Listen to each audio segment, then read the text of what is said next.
Kashi news channel, सच है तो बोलेगा। खबर गाजीपुर से है, जहां गंगा में आई बाढ़ के चलते तटवर्ती इलाकों में मुश्किलें भी बढ़ती जा रही हैं। गंगा का जल स्तर लगातार बढ़ रहा है।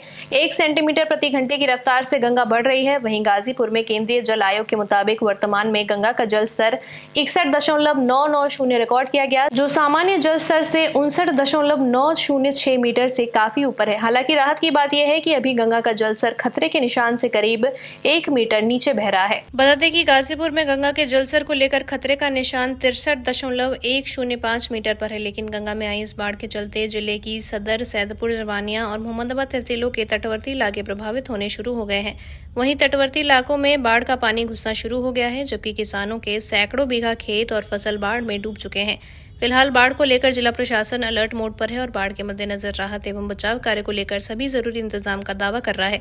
वहीं गाजीपुर में बाढ़ से निपटने और राहत कार्य के मद्देनजर 160 बाढ़ चौकियां और 44 शेल्टर होम स्थापित किए गए, जबकि आपदा प्रबंधन विभाग की ओर से 500 आपदा मित्र की तैनाती की गई है। फिलहाल बाढ़ को लेकर जहां तटवर्ती इलाके के लोगों की मुश्किलें बढ़ती जा रही है, तो वहीं प्रशासन बाढ़ से निपटने के लिए कवायद में जुटा हुआ है।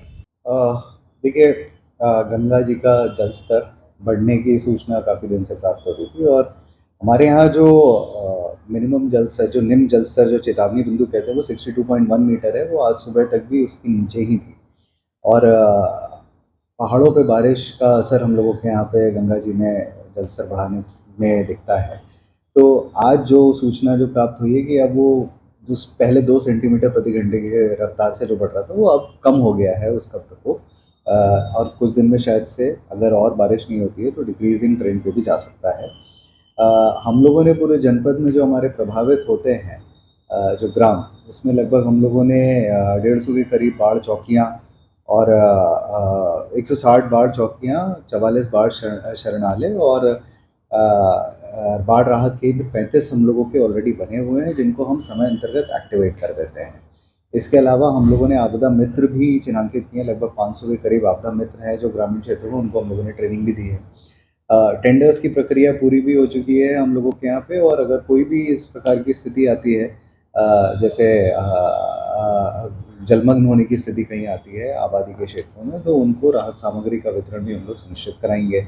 वर्तमान में अभी तक कोई ऐसी, मतलब मार्गों पे पानी अवश्य आया है, परंतु ऐसे कोई आबादी के डूबने या कटने की कोई सूचना प्राप्त नहीं है और हम लोग लगातार दृष्टि बनाए हुए हैं। इसको भी चेक करने के लिए हमने एसडीएम, तहसीलदार लोगों को क्षेत्र में भेजा था, उनसे भी हम लोग लगातार संपर्क में हैं और हम लोग बाढ़ की जो सूचना है प्रत्येक 3 घंटे पे हम लोग प्राप्त करते रहते हैं कि कितना चल रहा है। वर्तमान में अभी स्थिति नियंत्रण